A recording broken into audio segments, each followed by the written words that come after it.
Morning everyone, Shayne here for Walking Off the Wall Within. Now this morning's video is basically a follow-up from one I did a few months ago, which I'm sure absolutely no one remembers, alluding to some of the runs that I'll be doing this year to help support Walking Off the Wall Within.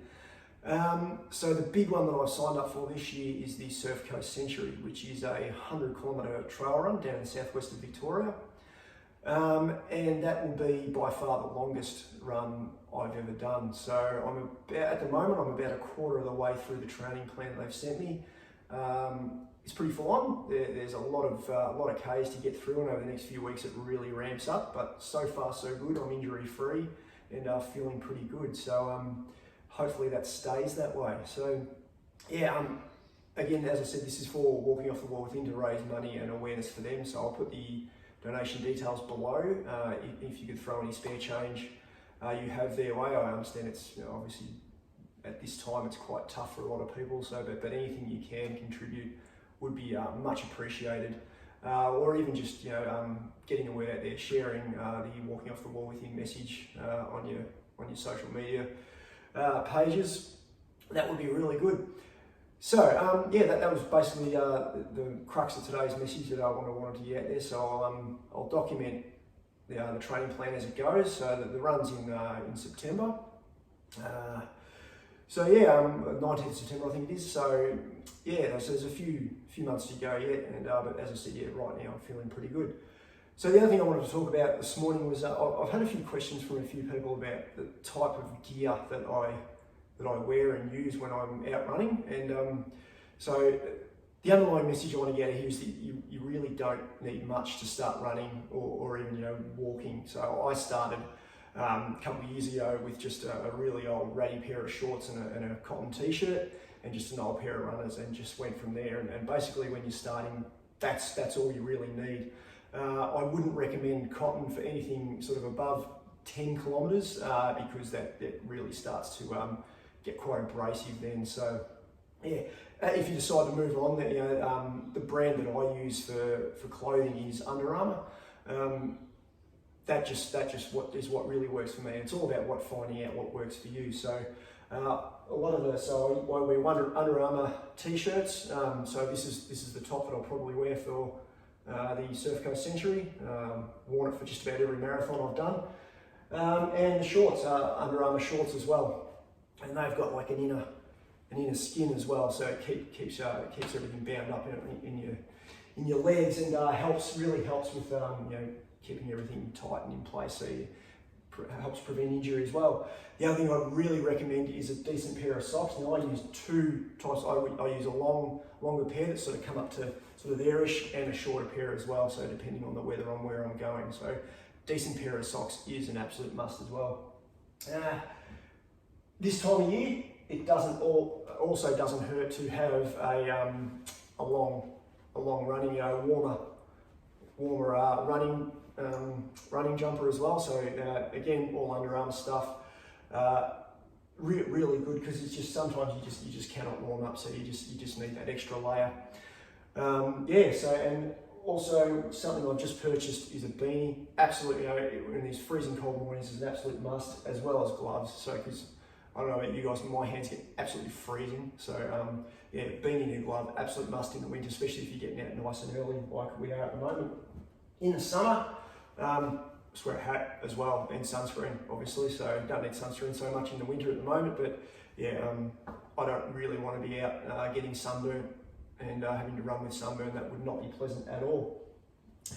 Yeah, so the other things I like to wear is these are earphones. They're Trex Air bone conducting earphones, I think they call them, and they just sort of sit in front of your ears like that, and so there's no actual speaker that goes in your ears, and it must sort of vibrate through, and you can hear absolutely everything. These are absolutely fantastic. They connect to your phone via Bluetooth, and you can listen to podcasts or music or whatever you want to do.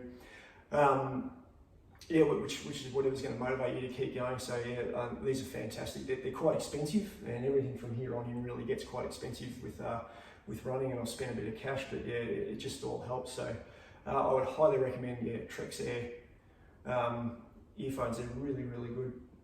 The other thing I use obviously is a Garmin watch.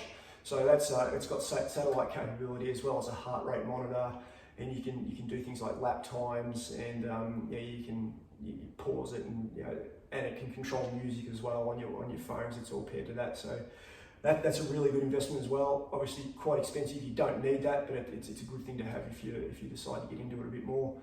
I also use a Garmin Tri heart rate monitor. So that just sits around your chest, just around there, and they are a lot more accurate than the one on your watch. So basically what I've been told is the ones on your watch are great for when you just around the house, taking your pulse and all that sort of thing. But once you get above sort of resting heart rate and up into the sort of higher when you start to exercise, they're not as accurate as these are, because these obviously sit right where your heart is and gets really accurate measurements. So, and that also pairs back to your watch as well, so you can check what your heart rate is. So, because a lot of the runs I do, I run on heart rate, not on time. So if I'm doing intervals or sprint work, I'll run on heart rate and try and get in the maximum zone rather than sort of time based. And for the longer, slower runs, I'll run on heart rate as well, just to sort of keep in that low aerobic area. So they're really good for that. This one's the waterproof one as well, for the 1 or 2 times a year that I'll go for a swim. But yeah, it's just a great piece of kit to have if you want to get that as well. So out on the trail runs, I also have Salomon running vest, and these are awesome. They're really comfy. You don't so much carry these as they say. You do wear them, and you hardly know they're there. They're really, and there's a heap of pockets that you can throw stuff in. So it's got 2 500ml flasks in the front here. You can also put water in the back, but I don't use that. And there's a heap of pockets as well that you can throw food in. So what I carry in mine is, which is a must for when you do trail runs, a lot of the times it's a mandatory requirement, is a first aid kit. So that's got a snake bite kit, some bandages in case you twist your ankle, a space blanket, and a whistle and a lighter and stuff like that. Just basic stuff to keep you safe. And it doesn't weigh all that much. You don't really know you're carrying it anyway. The other thing I carry is obviously food.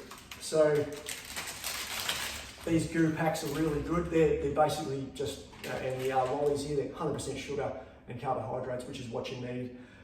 So I just stuff a heap of them in and eat them as I go at various intervals during the race. And I'll also take some muesli bars as well for protein, especially on the longer runs. So anything over about 2 hours, I'll take some food with me, and it just helps replenish your energy. And actually, it's like a reward. You give yourself every sort of 45 minutes or so, you have something to eat, and it just sort of helps you sort of motivate you, I suppose. So yeah, heap of that stuff. Also got a waterproof, windproof running vest. Again, quite expensive, this one, but it was mandatory for some of the trail runs I've done. So and absolutely fantastic. When it's windy and rainy, this thing keeps you really warm and you feel like you can run all day in it. So yeah, like any sort of raincoat, it can be a little bit noisier, but that's, it keeps you dry, and that's all I care about. So I just stuff that in my backpack as well. The other thing you carry is, and most people who run any sort of distances would agree with this, is spare toilet paper.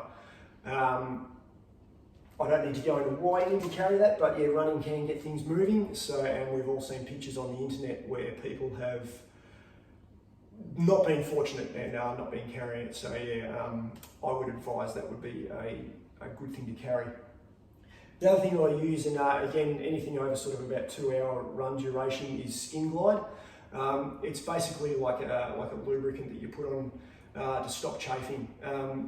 Everyone's different on where they need this stuff.